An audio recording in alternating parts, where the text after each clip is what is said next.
Rangkuman informasi pilihan dari berbagai kabupaten dan kota di Jawa Timur segera hadir dalam Buletin Jawa Timur. Buletin Jawa Timur.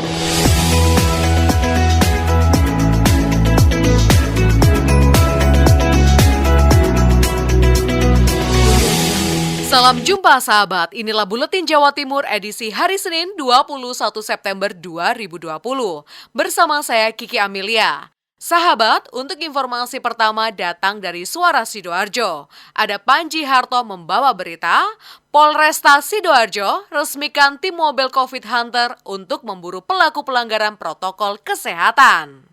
Bertempat di Paseban, alun-alun Kabupaten Sidoarjo, Rabu 16 September 2020, secara resmi, Kombes Pol Sumarji Kapolresta Sidoarjo melepas keberangkatan tim Mobile COVID Hunter. Tim ini merupakan pasukan pemburu pelanggar protokol kesehatan. Kombes Pol Sumarji Kapolresta Sidoarjo menyampaikan, keberadaan tim Mobile COVID Hunter ini ditujukan kepada warga atau pelaku usaha yang kedapatan tidak melaksanakan dan mematuhi protokol kesehatan, diantaranya memakai masker, mencuci tangan, dan menjaga jarak. Tujuannya ingin betul-betul masyarakat ini segera sadar dan COVID-19 yang ada di Kabupaten Sidoarjo ini segera terangkat sehingga kita betul-betul terbebas dari COVID. Kalau kegiatan Krim Hunter ini adalah sidang yang terjadwal. Jadi begitu ditipiring, dilakukan penilangan atau tidak pidana ringan, lantas diserahkan kepada PN setiap hari Rabu atau hari Jumat yang sudah terjadwal. Ada 3 kecamatan yang menjadi prioritas untuk dilakukan pendisiplinan terhadap protokol kesehatan, diantaranya di Kecamatan Taman, Kecamatan Waru, dan Kecamatan Sidoarjo Kota. Demikian, Panji Harto, Suara Sidoarjo.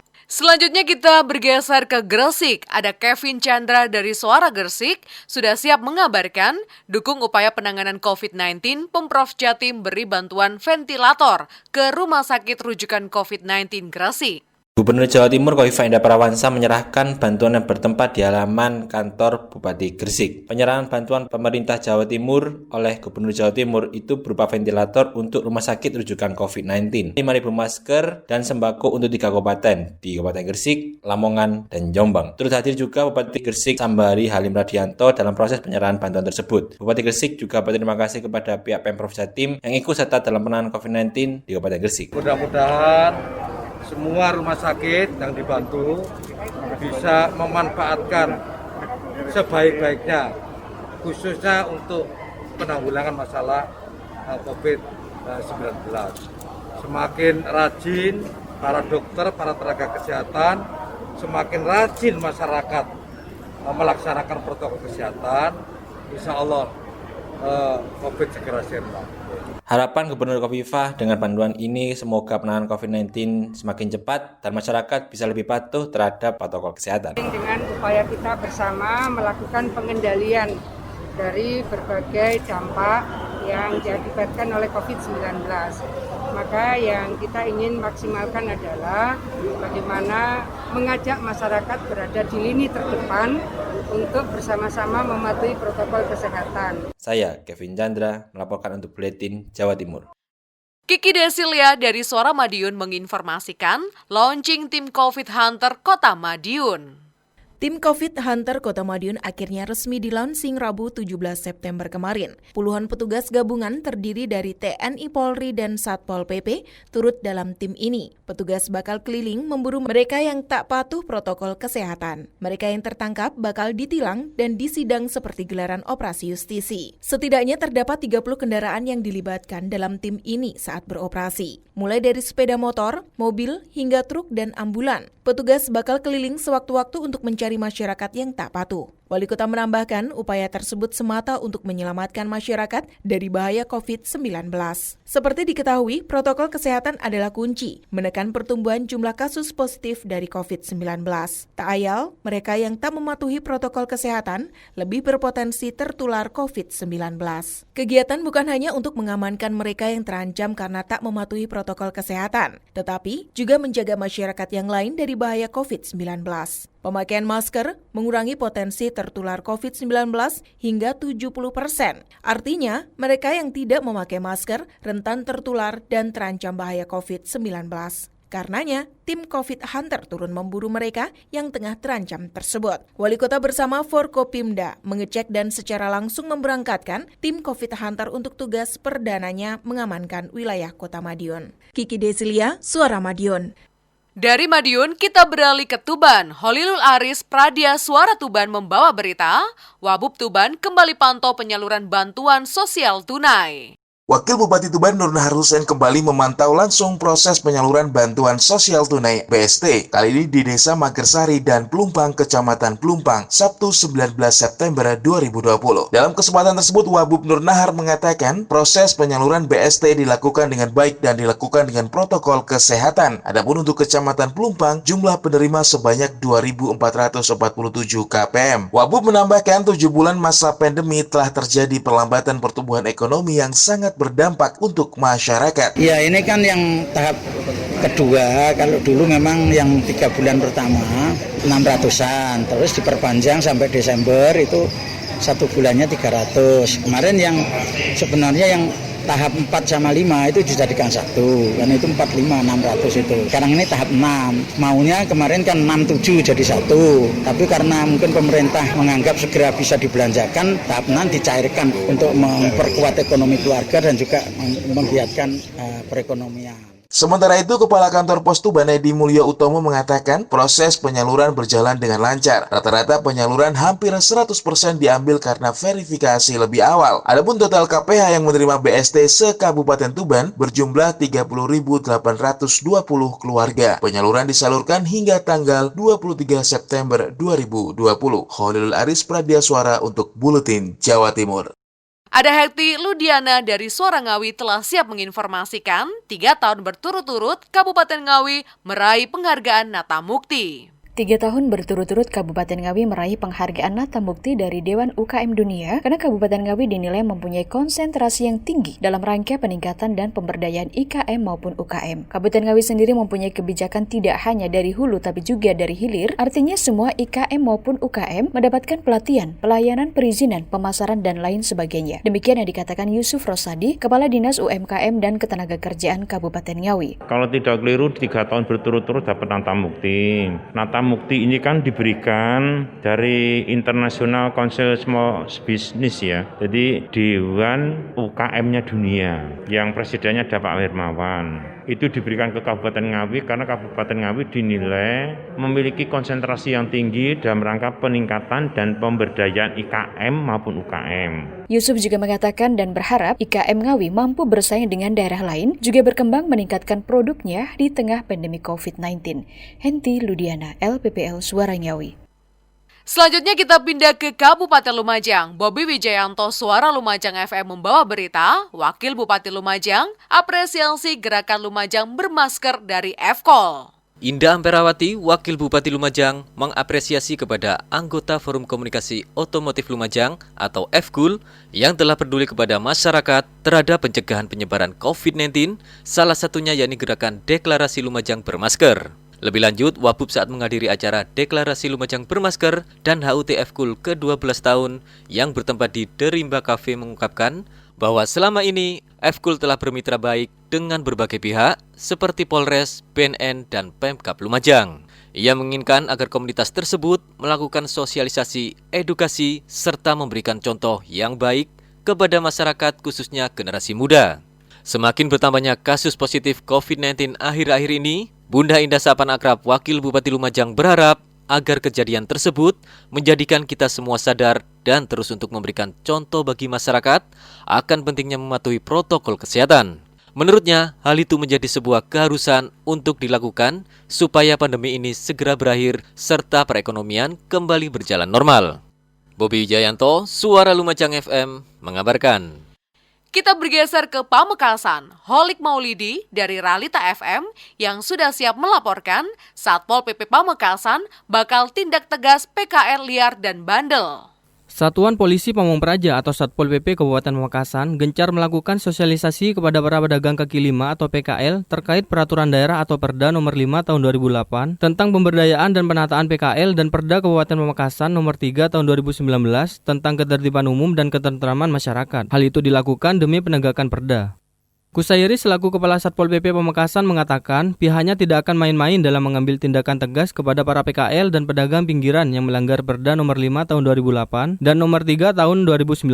Sesuai dengan ketentuan Perda yang berlaku, maka pihak Satpol PP secara tegas akan membongkar dan mengangkut paksa gerobak para PKL ke kantor Satpol PP. Namun menurut Kusairi, sebelum melakukan tindakan tegas penertiban, pihaknya selama 16 hari ke depan melakukan peringatan dan sosialisasi bersama Dishub ke lokasi yang dianggap tidak memenuhi syarat dalam Perda tersebut.